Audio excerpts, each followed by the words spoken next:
Okay? So we know they have writings, and we know what the first century church believed. We're not guessing. We know what they believed. And they believed they were going through the tribulation. See, all right, this rapture thing, 19th century doctrine. No one believed that till the 19th century. We can prove that with church history.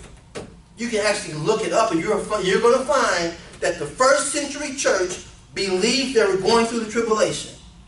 The rapture theory did not get introduced to the church until the 19th century. That is a new doctrine. Matter of fact, there's only one little verse that they're writing on that's basically is interpreted another way, but they took it and they kind of designed it to fit their doctrine. Okay? A lot of pastors don't teach the rapture. Lots of them don't. Quite a few of them, but it happens to be the most popular doctrine taught. This is what they teach in seminary school. This is what they teach in me. But I don't believe it. Because I know where it goes. I know the history of it. You know, when you got several churches that are teaching something that goes against what's normally being taught, you got to do one or two things. You can get emotional. Oh, you don't teach what they taught me when I was a kid. Ooh, get over it. Or you can find out why.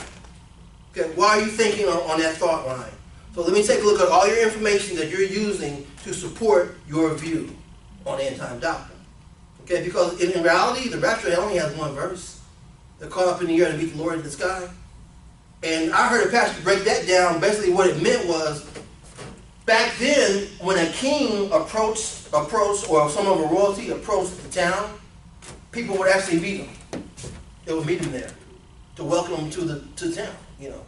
So it's connected to the fact that we're meeting Jesus halfway versus a literal.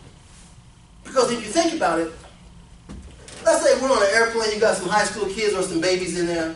The co-pilot knows Jesus, the pilot knows Jesus, the kids don't know Jesus, and we're caught up in the air. You think God's going to let that plane crash and kill all them babies who don't know Jesus?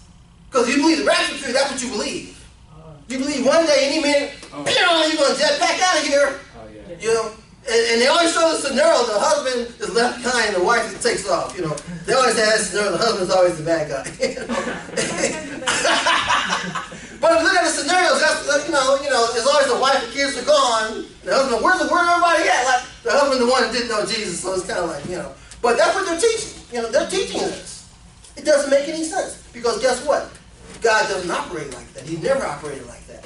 When you look at the Bible from Genesis to Revelation, God always sent prophets to the area that was in sin.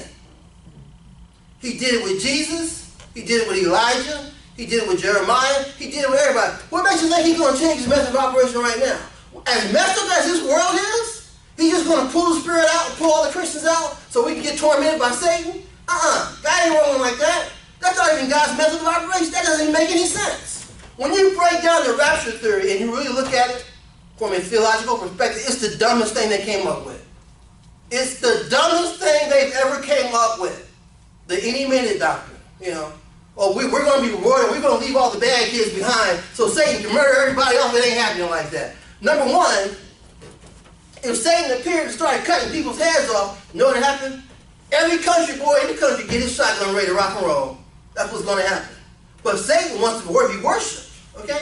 How can Satan achieve being worshipped if he's cutting people's heads off? Who going to worship him? You going to worship him? You're going to get your shotgun. And you're gonna put a buck in his chest. That's what you're going to do. Because that's how people respond. That's how they're going to respond. Even if you're an atheist, you know something about 666. Right. Everybody knows something about 666. They put it everywhere. Huh? Good point. Yeah. They got 20,000 books about 666. Yep. Mark of the beast, you know? Even people that don't know it. All I want to do is 666. Kid come in and make it take mess out of here. We know that belongs to somebody. We just don't know who. But because they're not believers, but they know 666 is not a good thing. Unless you're a devil worshiper. And they have actual devil worshiping religions. And their view on the Bible is that God is the bad guy and Satan is the good guy. And he got a bad deal of the whole deal. That's what the Satan devil worship. That's what they actually believe. And they're playing off the fact that Lucifer is called the light, or the morning light. And they figure if it's a light, it must be good. Wrong. It's the bad light. Okay? You got an offset light, not a natural light. And you got a light that's coming from God, which is the real light. Okay, here we go. What time is it?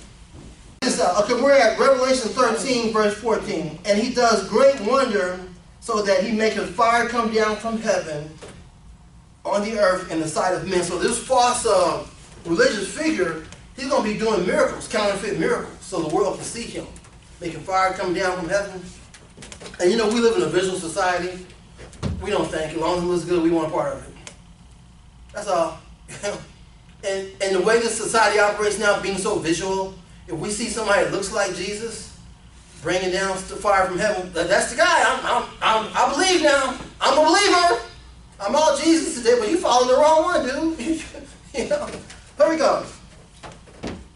And he deceiveth them that dwell on the earth by the means of those miracles which he had power to do in the sight of the beast, saying to them that dwell on the earth that should make an image to the beast, which had the wound by a sword and did live. Which, let me get this right, had the wound by a sword and did live. And guess what the sword is? What's the sword? Sword, power of God, the word of God. Oh, yeah. That's the word of God. He got wounded by the word of God and did live. Okay? What verse are you on? This is chapter 13, verse 14. Let's read it again. And deceiveth them that dwell on the earth by the means of those miracles which he had power to do in the sight of the beast, saying to them that dwell on the earth that they should make an image to the beast, which had the wound by a sword and did live. So he got wounded by the word of God, but he survived it. You know, and that's how we take that. That's why it's very important to have a Christ-centered ministry. When you're a Christ-centered ministry, when all else fails, you connected to Christ. You know, and if you connected to Christ, you can pretty much figure if it connects, because we know the sword is the word of God, and the lamb, of course, is symbolic of Jesus. But this is the wrong one in this chapter. Okay. Verse 15. And he had power to give life unto the image of the beast, that the image of the beast should be both speak and cause that as many as would not worship the image of the beast should be killed. And he caused all, both small, great, rich, and poor, free and bond, to receive a mark. Now pay attention to this.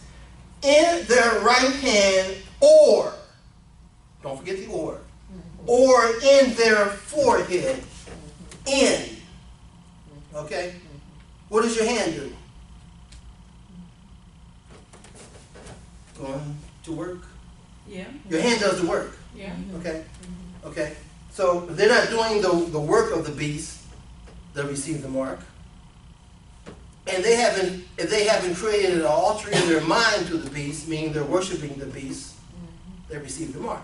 Oh. Now there's another school of thought that a lot of people teach. They talk about a chip, a microchip. You heard the microchip school of thought. Yeah. Come on now. What person gonna let you put a microchip in them? After reading this, People are doing that. People doing it. they're doing it now, but they're part of it. They're part of that one world political system and one world religious system, because they think we're all crazy anyway. They think all the Jesus people crazy. Man, y'all crazy. But y'all moving towards a one world religious system and a one world political system, and you're calling us crazy? When we've been screaming this for years.